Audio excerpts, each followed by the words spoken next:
How'd that go? Yeah, I mean, it's, yeah, it is good. Yeah, You survived. I did survive. It's, you were back a few years, you wouldn't have dragged me in to do this. But if it's all an experience and you kind of learn from experiences.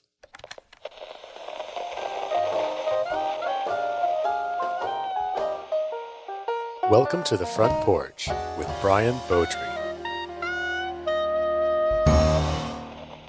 So I'd like to welcome today's guest, our managing director of the UK office, or do you say of the EMEA region, or how? What's your official title? I'm pretty easy, but I think it's EMEA. Okay, managing director of all of Europe, the Middle East, and Africa. Operations for Point of Rental, Mark Goodrum. Mark, welcome to the Front Porch. Thank you, Brian. Let's start with the basics. Who are you, besides just your name? Where are you from? And what's one good habit that you'd like to get started on or that you're working on? Well, I'm from Fleet, Hampshire, so I live about half an hour from the Reading office. Okay. And one thing I'd like to work on, fitness. Okay. Always, yeah. Always fitness. Okay. Well, I think we're going to talk about some of that later on. So we'll just postpone it a little bit. All right. So one thing I always start with people is kind of what did you want to be when you were growing up, ages 8 to 10? I want to see how many people actually like reach those childhood goals, or I think almost everyone changes what they want. They do. I think if you're looking back then, I always wanted to be a soldier. So that was a big motivator for me. But I also liked anything with an engine and how they worked. So that's just how I ultimately got into kind of trucks and plant. Okay, I could see that making sense. Okay, so did you become a soldier or a machine, someone who works with machines, or did you do both or neither? Yeah, no, I joined the army. It must have been in the 80s, very different back then, and I went in specifically to drive, trucks. Okay. Tanks, anything really. Anything big and plant type. Was that like when you're signing up, you're like, I just want to drive stuff? Yep. It pretty much, back then it was like, what do you want to do? And so I said, well, and it narrowed it down to either joining the engineers or going into the Royal Corps Transport. So I ended up going in the Royal Corps Transport, which was ideal for what I wanted to be. Yeah, it sounds like you hit your childhood dreams like really early. Oh yeah. Okay, so I mean, take us through some of your days, I guess, driving. I know I was in the military here in the U.S., but I was in supply, so we kind of worked with our motor transport, we called it. Yeah. So what were you driving? It was varied. It could be anything from motorbikes, which was which was another hobby of mine. Then I got into like heavy goods vehicles, so driving the large trucks. And then I got to drive some of the more like amphibious trucks. So they were interesting. Could take supplies over water. Mm-hmm. And I got to drive some of the armoured vehicles as well. So it was quite varied. And it was interesting. Okay, so I guess now I need to know I have a couple questions. Okay. Is that where your enjoyment of motorcycles started? Were you driving them before that? Or was it like, hey, why don't you drive this motorcycle? And you're like, hey, I rather like this. Yeah, no, I started riding bikes when I was a lot younger. We used to get them and strip them down, and then you'd kind of ride them through the woods. And I probably did that from, I must have been like 10, 11 back then. So I always had an interest in bikes and, repairing them, getting them to have better performance than they probably should have had. Oh, okay. So you're getting around the the safety laws or whatnot, and you're like, you know what, this needs to be a little more fun. Yeah, it was a hobby. Okay. And is that something that you were doing while you were in the military as well? Because I think our Motor T people, they both drove stuff and they had to work on stuff. Yeah, I did ride bikes. I was stationed in Germany. I did get actually banned for a short period of time from riding bikes because I had a tendency to fall off them too. So I was actually banned from riding bikes for a period of time while I was in the forces. That's pretty impressive. Is that what led you to? They're like, okay, we're gonna have to let you drive these heavier things. It could do more damage. Yeah, Yeah. yeah, probably. Okay. I want to talk. I want to hear about kind of these amphibious vehicles because I never really got to ride in amphibious vehicles. So, kind of what's that like? Especially take me through the first time where you're like, "Hey, go ahead and drive this into the water." Well, it's just knowing whether you're going to float or not. Really, is ultimately what it's about. You're going in and you're thinking, "I'm in this." I can't remember how much they weigh now. It must have been 12 plus tons. You think I'm just going to sink, but then you just bob along as you make your way across the. Well, we used to do it across lakes. Okay. What lakes are you going across? This is in Germany? Oh, this was in the UK. Oh, okay. So they're not very big. Okay. Doesn't take you long to get across. Just minutes. Well, that's good. I also heard that you're into fishing. Did you ever fish from an amphibious vehicle? No, fishing. That's I don't know who you've been speaking to. That's a long time ago. Yeah, Oh. I got into I was into fishing again when I was a kid. Then it kind of evolved, and I got into like carp fishing, so specialising. And I spent 2 or 3 years just focused on that. I tend to find a hobby and then just 100% into it, and that's how I ended up.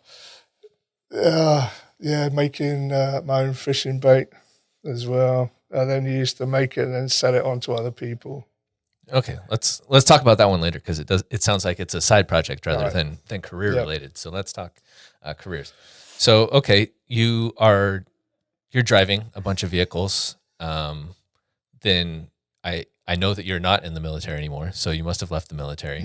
Mm-hmm. What do you go do after that? I come out. I did a number of jobs when I come out. I got into the plumbing and heating merchant side and kind of running the warehouses, that kind of thing. I always enjoyed management. Okay. So running warehousing. And then from there, I don't know, not too sure how. I ended up working for Juicens, and and I was driving trucks for them as well at the time. And that's how I first came across hire. Okay. And it just seemed really interesting. And then it was when I moved to Travis Perkins, another builders merchant in the UK, that I became tool hire manager. And that's where it all kicked off from there. It's a really interesting kind of area. Yeah. I mean, I can understand like the beginning. Obviously, you start off driving. That makes sense. You're trained in driving. Mm-hmm. You've definitely driven a lot. So what kind of gets you that first experience into the higher side of things? Like they just tell you, "Hey, go do this," or is it you asked for it? Back then, it's especially in builders merchant, not everybody wanted to work in the hire side. I don't know why, but they didn't. I had the opportunity, so I thought, it looked really interesting. I love the concept, and that was it. And that's what I've been doing for the last nearly 30 years, probably. All right. What appealed to you about hire? It was the fact that you're kind of just loaning equipment to somebody and they're paying for you, but it always comes back to you, and then you loan it to somebody else. It does seem nice to get paid for it and Retain it. Yeah, Yes. it's a whole have your cake and eat it too situation. Yeah. And there was a lot of, I also enjoyed the interaction with the customers. That was always fun. And it wasn't just business, like business to business. We did a lot of work with consumers. Mm-hmm. So they would come to you, they'd have a particular project to do, and you'd assist them with coming up with the correct equipment of how to do that task that they were trying to do. Awesome. And hopefully get them to use the equipment safely, of course. I would hope. Yeah. I would hope that's the big priority. Did you ever have a situation where they famously, in your mind, did not use it safely? There's certain times you get somebody come in and want to hire a chainsaw, and you just had to politely say no because you just knew it wasn't going to end well. Okay. Were you thinking about renting to a younger Mark, maybe who is going to ride his motorcycle with a chainsaw or something like that? Yeah, it was probably in the back of my mind. Okay. So how do you end up? I mean, you're in the hire industry for a while. How do you end up at Hire Concept? Yeah, well, I was in, like I said, I was working for Travis Perkins, tool hire manager, and then it was down to Dan McKenna, one of the team. He was working for Gamble Jarvis Plant Company, and they had a position come available. And I always wanted to get into the heavy plant, and they were planting powered access. So I went and worked for them, and then from there, because you had this, I always enjoyed IT, so you kind of got pushed more down that route, especially back then. We're talking about in the 90s here. And then we were looking for a new system, and I come across high concept software at the time. But they weren't a good fit for us then because they weren't multi-depot. So Syrinx was just single depot back then, and we were a multi-depot hire business. So that's how I come across them. And then we got acquired by venture capitalists, and I thought that's a time for me to find a new path. And I used to recommend Syrinx high concept software to my customers. Other hire businesses were looking for software. And that's how I ended up at High Concept Software. Okay, so you're like, hey, I'm already doing this sales work Yes, for so you. I might as well carry on. Mind paying me to do that? Exactly. Okay. Well, first I have some follow-ups now. Why did you want to get into heavy plant? Like, is there a tier system of hire over there? And you're like, oh well, heavy plant is just a level cooler than like general. Yeah, you could say that. Trying to be diplomatic here, Yeah. But yes, it was just heavy plant, and it's and powered access was always interesting as well. Boom scissor lifts, and the fact that even back then you had electric and diesel, and just the kind of how they're used as well. It's there's a lot to it. Yeah, it was always interesting me. Yeah, there's just something about like the bigger toys. Oh yeah, that it's like, yeah. Ooh, that's much cooler. Yeah, being 60 foot up in the air, swaying slightly in the wind. Yeah, that part doesn't sound as great, but I'm glad someone appreciates it. Okay, and then so you get to heavy plant, and then you do say that you're interested in computers. Where did that come from? Because that's not related to. Well, it could be related to the other things. Yeah, I mean, I've always been into computers, technology. I started, I think, for me, it started, I had an Atari, and it kind of evolved from there. I then got into like IBMs, like PCs, traditionals, and it was then got into like building them. And back then it was always it still is, try to get the maximum amount of power, performance out of a PC. So I used to build PCs, and it'd be quite competitive amongst the group who could get the most performance out of it, like a 386, going back in the old days. Yeah. And then from there, it kind of evolved into, it must be in the 90s now, we used to then get involved in building websites for companies, and that's just a sideline, and just really interested in technology. And you seem to have made it a lot more productive than I did. It's like, I had an Atari and I had some of those early PCs, but I just played games on them. Yeah, we used to do some gaming. Yeah, but there's only certain games I was ever interested in. Well, now I have to know what games you're interested in. Well, Doom was the first one. Doom was great. And then it went from there to, was it Duke Nukem? Then I think I finished my gaming career up on Quake. Okay. Everything was like multiplayer. Yeah. Shoot 'em ups. Okay. So you were obviously at Higher Concept for a while. What were you doing at Higher Concept? Was it actually just selling the software, or what were you doing there? It was just when I joined Higher Concept, there was just three: Bill Katie and Mike Tyrrell. Our Mike. And the idea was we just wanted to drive the business. I assume you have to do lots of things when there's 4 people. You did support, implementation, sales. You were involved in all areas, and you got to travel a lot. So I would generally leave home on a Monday and get back on a Friday. Because back then it was very much face to face. There was no real online meetings. Yeah. Back in 2004.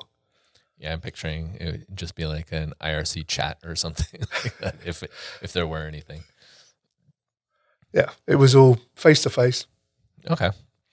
So how do you, what are you doing at the time that Point of Rental acquires Hire Concept? Are you in a more defined role, or is it still just like one of a couple? I pretty much became the DMD when I joined Hire Concept Software in 2004. Okay. But even I was always involved in sales all the way through to like 2016 when we became part of Porter Rental. I was still heavily involved in sales. It's an aspect I really enjoy, like the working with customers, traveling. Yeah.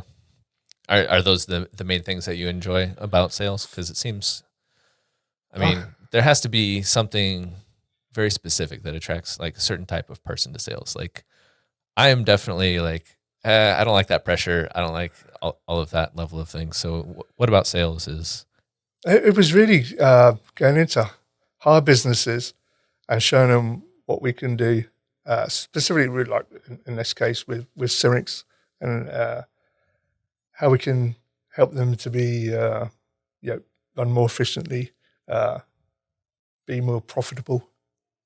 And that was interesting to me. I like that it was just the different, even though hire you think is kind of like, hire is hire, but there are differences between, you go into like powered access companies, plant companies, tool companies, accommodation. They're all different, all have slight, things that are very specific to their sectors. So I used to enjoy that. You kind of learn a lot about the challenges they have in their businesses, and then how we could help them. Yeah. I guess that part does sound pretty appealing. Being able to say, hey, look, there are solutions for your problems, and I can help you. That does make it sound a little more appealing to be in sales. Yeah, I always enjoyed it. Still do. Good. So we're going to fast forward to 2016. You joined Point of Rental. What's that experience like? It was really good because I mean it sounds corny, but it was like a really good match. We were both family-run businesses. The Hire Concept was run by Bill and Katie, husband and wife. Point of Rental was a family-run business. Very aligned core values. So it was just a really good match. Awesome.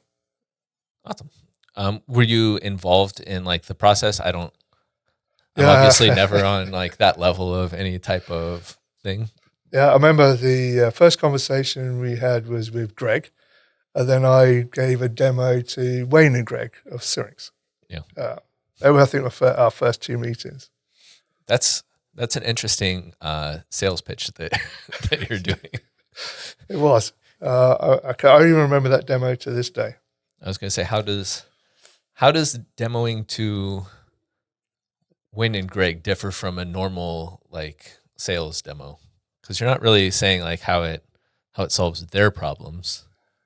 It's showing them like how great Syrinx is, how it's a great product and it would be a great fit into the Point of Rental portfolio. All right. Well, apparently it has been a great fit into the Point of Rental portfolio. So you must have done a good job there. Let's see. Mm-hmm. Did you have any concerns early on though? Be like, who are these Americans? I remember. It wasn't a concern. Do I want to work with Americans? It was just an eye opener. I think I flew out to Dallas. We must have been in the old offices. I was only here for like 2 days. I don't think I slept for the whole 2 days.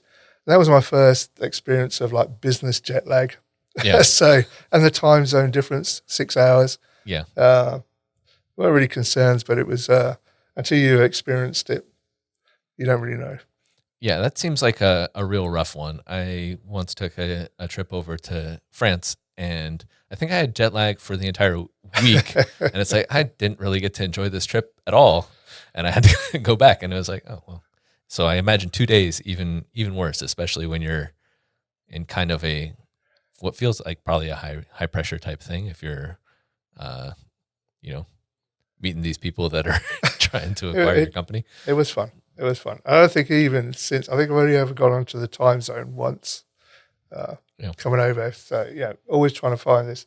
There must be some secret out there to doing it. But I've tried most things. Was it walking around barefoot? It's supposed to help with jet lag. I've tried it all. So does that work or No? Or no? No? Oh, that's disappointing. I was looking forward to having an answer. Okay, so we've mentioned that you've traveled a bit, especially in sales and talking with people. I've seen pictures of you in South Africa. I've seen pictures. I've been told of visits to New Zealand. Someone spoke highly of you over in New Zealand. Have you ever planned out vacations based on these trips, or are they all just like business and you're just going straight back? I think the only place I've been back, and for no other reason, just that I just ended up going there, was probably to Dubai. I used to spend a lot of time in the Middle East as we were selling Syrinx over there. And I did go back for a holiday in Dubai for a week. Why Dubai? I've never been to Dubai. I don't know what's there. It was hot, and I tend to like good hot weather. I don't like the cold much. So I can't imagine. it was ideal. Yeah. And both times I've been to New Zealand, it was cold. And I think of the trips I've done to Australia, especially Melbourne, it's tend to rain when I arrived, which and I was again think Australia as being warm and sunny. I was going to say they're trying to welcome you as they're like, okay, you're from the UK, you expect this weather. Okay, what is I didn't have this question in there. What's your favorite part of being the MD of this entire region? What's it like up there at the top? Having the responsibility, being involved in the direction we're going, and getting the opportunity to work with all the different teams, not just in the UK or South Africa, but also here in the US and Australia. Awesome. What has you excited or hyped about the future of point of rental or Syrinx or Syrinx 365? I know that's kind of a big thing now. Yeah, seeing Syrinx going from being a desktop application to being a browser and ultimately a cloud-based solution is what excites me. That tracks as if you're a technology guy. Yeah. Okay, well, before we get into other things, we're going to play a game real quick. Okay, it's called Mark or Off the Mark.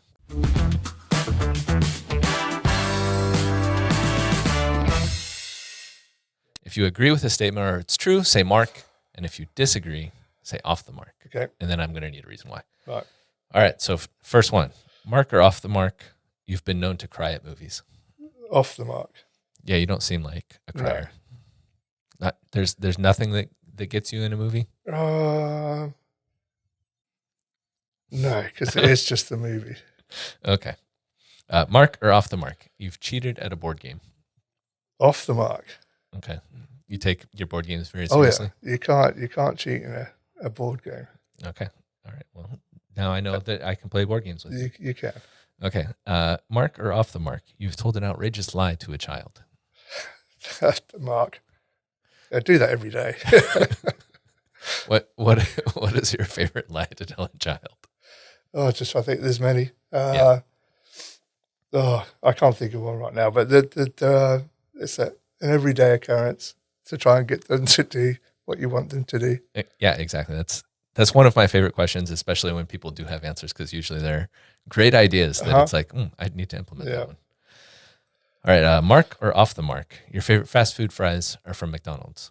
That's off the mark. Okay, what's your favorite? Steak chips. I like big, thick chips, not skinny little chips. Okay, and what fast food places would one go for thick chips over in the UK? I wouldn't say the fast food, because most fast food places are just skinny chips. Yeah. But Miller and Carter, they're a chain. They do thick steak chips. Okay, well. And you got to have salt and vinegar on them. Okay, I'll have to investigate that. Mark or off the mark? This is the last one. You have an embarrassing nickname or a nickname that you hate. Mark. Because I've picked up several nicknames, and probably this is not a good place to share them. But I went from, I know this is the early days, probably in the army. I was called Smiler because I was always happy, always smiling. So I worked hard to kind of get rid of that nickname. So I don't smile very often these days. Yeah. Oh, and the other one, because being Goodrum, Goody. Yeah. So you're just called Goody. That makes sense. Yeah. Well, at least they're positive sounding. At least Yes. Smiling is not terrible, but although they're trying to make it scary with these smile movies or whatever. Oh yeah. All right. Well, let's take a break and then we'll get into your personal questions. Excellent. At first, I was excited that people really started noticing me. Looking good, Scotty. Dang, Scott, where'd you get that shirt? That shirt? Jeez! Hey, you been working out? But now it's hard to not feel like a piece of meat sometimes. Yeah, no, so I'm just working on this profiles things for Salesforce and I just don't know this. But dude, come on, my eyes are up here. The shirt is really nice though. I just wish people would stop obsessing over it. Hey, come on, man, not you too. All right, this interview's over.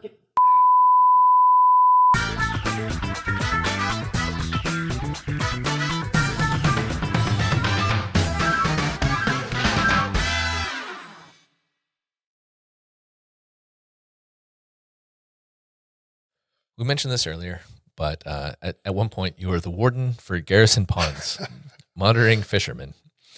What are you looking for as a fisherman monitor? Was there ever any case where you had to apprehend someone for improper fishing? I am interested in who you talk to get to get these questions. I think it was Joan. All right, okay.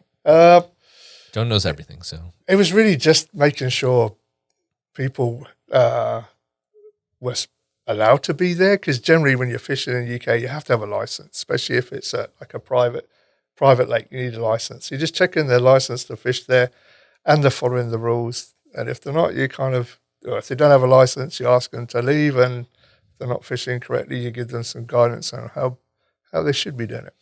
okay. Well, I don't know anything about fishing, so one, how many people are fishing without a license over there? Well, you tend to find people if they can't, there'll be somewhere they want to fish and they don't have a license there, so they're going to go there and see if they can get away with it. Okay.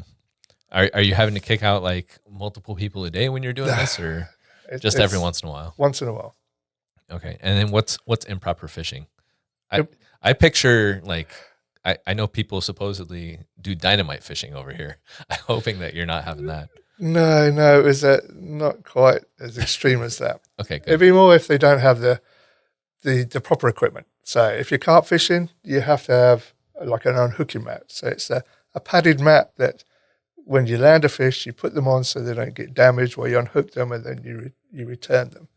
It's things like that. And there's restrictions on type of hooks. You can have barbed or barbless. Some places you can only have barbless. So it's making sure.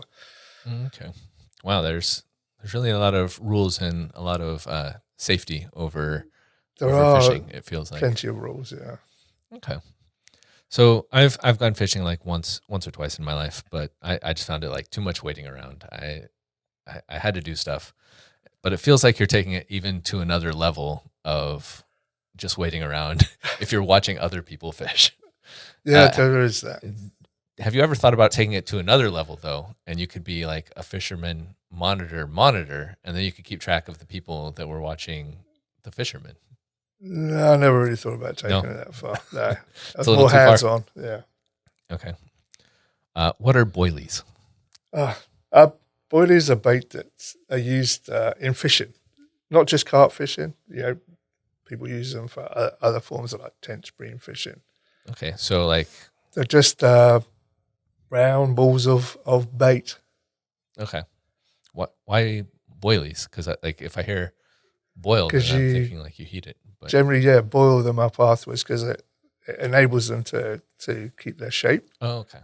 Being round, and round is kind of optimum if you're getting into details here. If you're using things like throwing sticks, which is how you get the boilies out to where you're fishing, or catapults, they tend to more accurate, fly better. Oh, okay. And can you be a proper fisherman without creating your own? Yes. You can. Okay. Oh, yeah, especially these days. I mean, I would imagine people don't make their own baits so much as they did back when I was fishing in the 90s. Okay. So you're not one of those old school guys that's like, back in my day, you made your own, and that's real fishing. It was a bit like that. But even back in my day, there was people that would use luncheon meat and bread, which would say that's the way to do it. Okay. I won't ask you for your recipes. It seems like you don't want to get too into the fishing. I did notice also you mentioned being into cars. I noticed that you and a lot of our English counterparts are really into cars. Are y'all members of the same car club or something, or is it just? There is, and I'm guessing where this is going. There's a number of us who own minis. Okay. Yeah. So, were you involved in any bank heists? First, let's just make sure that we haven't done any Italian job no, things. I got into minis from Trevor, who's my brother-in-law, got me into minis. I was more into larger cars, but then I got into minis. They're just amazing fun to drive. And then we got a track car, which is a mini. So do track days in a mini. I then thought, well, I want one for the road. You can have fun in these. Yeah. And Okay. I got into minis, and it seems like I think there's a number of us in the UK now who now own minis. So, do you have a club within the office where No go official club. It's an unofficial club. an unofficial racing It club? is. Wait, are you racing, or is it just fun drives around the countryside or what? Fun drives, but we tend to end up at times parked in a long line. So there's just, you go downstairs and in the car park there's a row of minis. All right, that's So we all pretty- kind of are drawn together. yeah, that creates like a neat little visual for people. It does. Yeah. Yeah. Looks good. I was actually at a restaurant and they had like a Corvette club meeting there. So there's like yeah, kind of. there's like 12 Corvettes in the parking lot. It's like, Yeah. this is weird. Yeah. Okay. So are you still into cars, or is it motorbikes now? Because I hear you're back into motorbikes. I've always liked cars, but always liked motorbikes more. It's Okay. just, I don't know, the more fun, you're kind of more, I can't say more skilled, I don't want to upset car drivers, but there's more to it. You only got two wheels. Yeah. There's a lot more risk and a lot more, you have to be a lot more aware, I think, if you're on a motorbike. Uh-huh. Especially Because, on British roads, Why especially on British roads? because they're narrow. We have lots of potholes, Yeah. which makes it interesting. That's true. Also, with the current state of cars, it's like there's so much automated driving that it's like, I see people all the time. They're not even paying attention to the road. And I No. feel like you can't really do that in a No. motorbike. I can't imagine them ever having an automated motorcycle either. Have to keep its own balance. Yeah, that would be, yeah. Okay.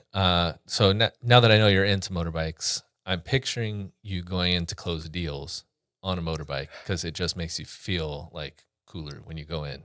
Do you do this or no? No, only because of the amount of protective clothing you generally wear. That's fair. Yeah. Yeah, turning up in a leather motorcycle suit and then trying to get out of it. I don't think would set you up best to go into a meeting. Yeah. I was going to say it probably feels cool like in the moment walking up and then you're like, hang on, guys. I've got to get out of this now. Yeah. Yeah. That's why it would be so much more convenient if in like real life you could have like cut to. So it's like, you show you getting off the bike all cool. And then, all right, let's skip the Then whole like suddenly- changing thing. Yeah, you're in your jacket and tie. Yeah. So Wayne always makes jokes about you always having a blazer on. You have a blazer on today. Do you wear those while you're on a motorbike? I don't, no. I was going to say that could be a cool visual. I too. have carried them in my backpack, so when I get off the bike, I can put it on. Okay. Let's see. As I look through all these questions, I see that you enjoy travel, bikes, motorbikes, cars, lorry driving. You're always going somewhere. But I also hear that you really like rowing on a machine, and this was massive for you, Joan hears. I'm sorry, Joan, if you're if we're gonna have issues when Mark comes back. Why is this massive for you? I've seen rowing machines. I've been on them. They seem mostly tiring. The drive for me to get into indoor rowing, and they are good all round, workout, Mhm. was my sister, because my sister did it competitively. and she was good at it. Wait, is she doing actual outdoor rowing or is she doing competitive indoor rowing? Competitive indoor rowing. That's a thing? That's just massive. Wow. Yeah, and they have world championships over here in the US. Oh. That's interesting. Yeah, Concept 2. I've never seen this on TV. I remember when ESPN was showing everything, and I didn't see any indoor rowing championships. But that's how I got into it. Did you need to defeat your sister, or like? We are very competitive, so there would have been an element of that, yes. Okay. Were you ever actually able to do it, or was No. Since she's apparently competing at higher levels, it's like no. No, she always outperformed me. Okay, so But I never gave it a try. Is that a situation where at the end of it you're like, I never cared about this anyway? Yeah, it was good fun. We used to go and do competitions and charity events. Ooh, is that a thing you get to do, like a mixed doubles type thing? Yeah, you can do relays. So you have a team of you, and you have, say, distance 3,000 meters, and you have to switch over. So you got to be quick. Okay, switching over. Do you have separate machines, or are you getting off the machine? Off the machine. Somebody else gets on. All right. It's a kind of team effort. I was going to say they don't do that in real rowing. That would that would be interesting. Yeah. All right. Well, now I have to look into indoor rowing. Thank you for bringing an entire new world. It is that's interesting. Okay. Before we get to the 5 important questions, I need a top 5 list from you. Now, this is a segment we'll call Gimme 5.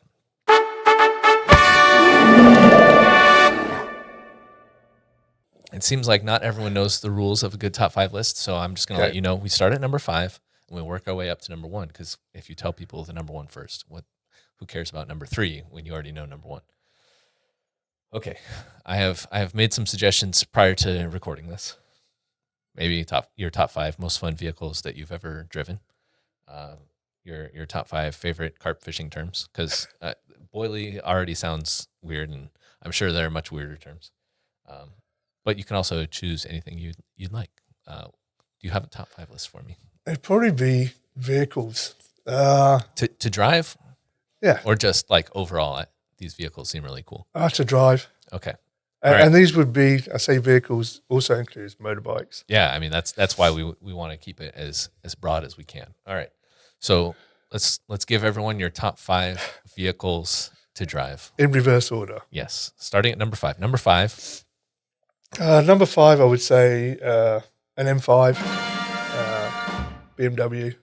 Okay. Yeah. I've heard of those. I'm not a car person, so but I've heard of those. So even as not a car person, they must be pretty fun to drive. Yeah, the engines, V8, always fun. Okay, what's the fastest you've gone in one of those? Are you not allowed to say? On the track, I don't know. I think I scared Trevor one time down the straight. It was probably about 130 before trying to make it around the corner at the bottom of the straight. Okay, that sounds pretty good. Mm-hmm. All right, number 4. Number 4. Oh, now it gets difficult. I'll say number 4 would be the Mini John Cooper Works with a bit of a tune. Okay. Yeah. What's so fun about driving? Is that going to be the only Mini on the list, or there's a bunch of different Minis? That would be the only Mini. Okay. Being front wheel drive, where an M5 is rear wheel drive, it's a different driving technique. Okay. So I feel like if you're driving normally, it's not that different, but I feel like if you're driving for performance or for a specific, at certain speeds, I feel like there's definitely a bit more technique involved. There is just they're just very different to drive at speed. Okay. But the Minis, I would say, on a track is more fun than an M5. Why is that more fun to drive on a track? Because you've got to keep on the power all the way through the corner and accelerating out. Otherwise, you're just going to end up doing a big circle in the middle of the track. Okay. I'm scared to drive with you, but all right, let's go number 3. Number 3, we're now coming into motorbikes. I would say it'd be a two-stroke. So these are going back, an RD400 Yamaha, two-cylinder two-stroke. Two-strokes, especially because they have a very kind of narrow power band. So you're going along, then you hit it, and it just goes. Also, the sound, the smell of two-strokes Okay. would definitely be my number 3.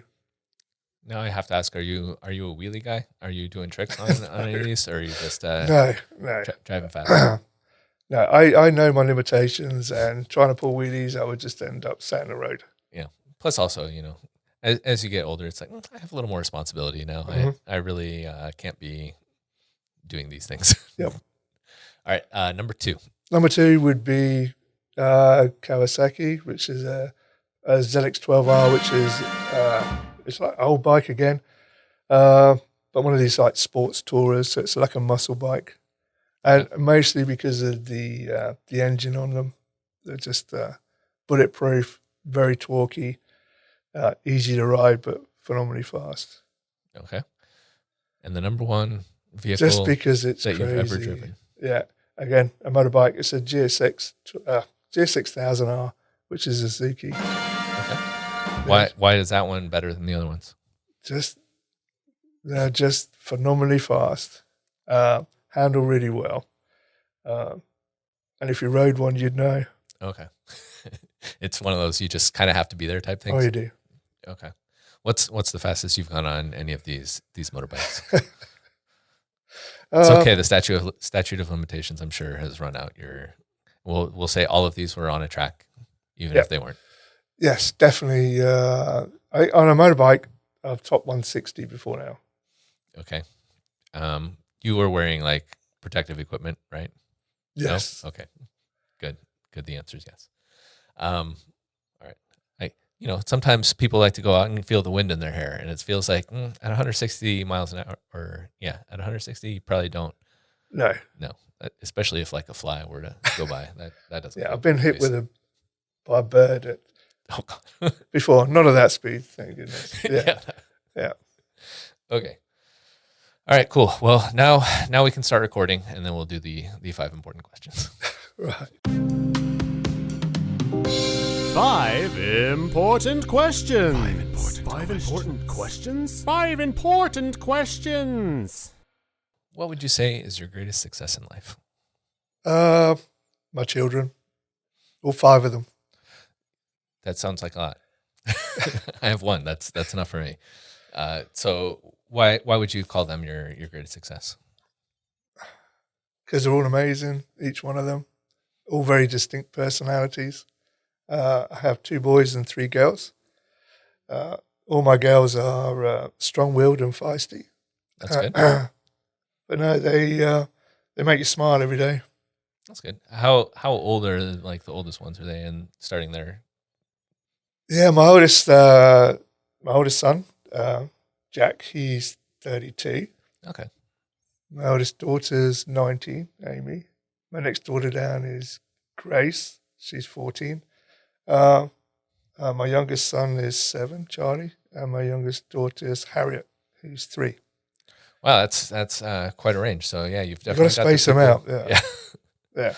It's like, all right, I can't expect the 3-year-old to have a career or anything, but it's like, all right, you've seen at least a couple of them get older and get to the point where it's like, oh yeah, you're kind of doing your own thing now. And yeah, I mean, it's. I think even at Harriet at 3 knows what she wants. She's very strong-willed. Okay, well that's good. Number 2, what is your greatest fear? Greatest fear. That's an interesting one. Probably failing. I would say the thing that drives me. Yeah. I'm not really afraid of much else. Is there anything that you like have failed at? It's like, never again. I will never feel this feeling again. No, you're always gonna have failures, and you learn from them and move on. But it's I just don't like failing. I always like to be successful. Yeah, I definitely see a lot of this stuff on LinkedIn about like, try to fail as often as possible and like do all this stuff. And it's like, But failing sucks. it I don't it want does. But you do learn a lot. Yeah. Okay. If you could tell first day at point of rental Mark one piece of advice that would lead to an even smoother transition, what would you say? Probably relax a little bit more. You can't learn everything straight away. It takes time. But yeah, enjoy it. It's it is fun. Good. Yeah. I noticed that a lot of people, like if they could tell their past self something, it's like, relax. Yeah. It's going to be all right. Mhm. What is your most embarrassing moment as a pointer? This probably a few. Most embarrassing. Most embarrassing one that you're willing to tell. Yeah, probably not many though. I would share. Uh, I have to come back to that one. Tag that one on the end. Okay, I can ask an alternate version of this one because Go it kind on. of sets up a different one. What is your greatest pet peeve? Oh, it is probably where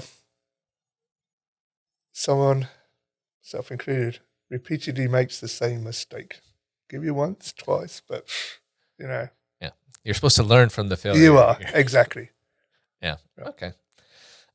Sorry, you've been sentenced to death, as it's been discovered that you have made the same mistake more than once now, and that's a capital offense. It's a weird international law. I'm sorry. What is your last meal and why? Oh, You get to choose. I get to choose. It would be something that would be fish based. Say it would be, something that includes salmon. Okay. I have a weird enjoyment for, I don't know why, it's kind of salmon on toast with cheese. I don't know why, but I Okay. would probably have that. Okay. Are you going to have any beverage with your salmon and cheese on toast? I would probably have a glass of red wine. Okay. Seems like a very understated, chill last Oh, yeah. meal. And if you're on your way out, you don't need to go crazy. I would probably have cheesecake for dessert, though. Okay. See?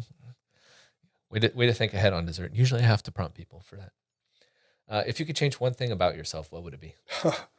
That I could eat what I wanted without gaining weight. That's a good solution and a good answer. If you could change one thing at point of rental, snap of the fingers, what would it be? That I would become the person responsible for naming of all of our products. I've been told I'm really good at it. Okay. Wait, what are you going to... I don't know if we want to go... Well, give me your names for our products. Well, I mean, like sales app. I came up with that one. Okay. What is the best piece of leadership advice you've ever received? Listen. It's very succinct. Yes, And by being one word, it gives you plenty of time to listen. it does. Okay. Tell me a secret about point of rental. A secret. Perhaps about the UK office. I have never been there, so everything's a secret to me. Secret about the UK office. We have a coffee machine, and on that coffee machine, one of the options is called Mark, because whoever installed it, I don't know how or why, came up with a coffee for me that I could just press my own button. Is it a coffee you like at least? It is. Yeah. Okay, so it They has got to it be pretty. someone that They knows got your it coffee. pretty spot on. Okay, interesting. Well, we'll have to. I'll ask when I talk to other people from the UK. I'll try to find out who set that up. And if they know about the Mark button, Okay. Tell me a secret about the hire industry. You've been around the industry for many years. I don't know if it's a secret I can share on here today, but I'm just trying to think of one. Well, you can also just share a secret that it's a secret isn't like something that not everyone knows or that people should know about the hire industry. That's a good question. I have to come back to you on that one. Okay, well, now we're just into the questions where we're coming back to them. I need a most embarrassing moment. Uh, most embarrassing moment was probably actually thinking about it. We went and did a demo in Bahrain, and lunch was laid on, and I got food poisoning, and I was extremely ill while there. That was embarrassing. Yeah, I was going to say that definitely adds to the unpleasantness of a potential trip when it's like, hey, I've got a little jet lag. Now I've got food poisoning too. This is definitely going great. While with customers, I have food poisoning. Yes, Oh. yeah, that was embarrassing. Okay. Well, yeah, that one doesn't sound very fun. Do you have a secret about the hire industry? It's okay if you don't. That's why we have all these extra I questions. can't think of a secret about the hire industry. Okay. It's just an amazing industry to be part of. Why is it so amazing? Just it's the whole concept of it, but also the people in it. Yeah, they are. I think I've met so many amazing people in this role and previously within the industry, and the passion people have for the hire industry as well. Yeah. What do you think makes people so passionate in this industry? Because I've been in other industries, and yeah, they do seem to be more passionate about. It's I do believe it's something in you. Yeah, you have a real thing for the industry. Yeah, a real connection with it, and that's where the passion comes from. All right. Well, thank you, Mark, for chatting today. Thank you to Andrew and Daria for your work in helping produce this podcast, and thank you to everyone out there for listening. Please share it with your friends, and then we can all talk about Mark behind his back together. And thanks again for joining us. We'll keep the porch light burning for you.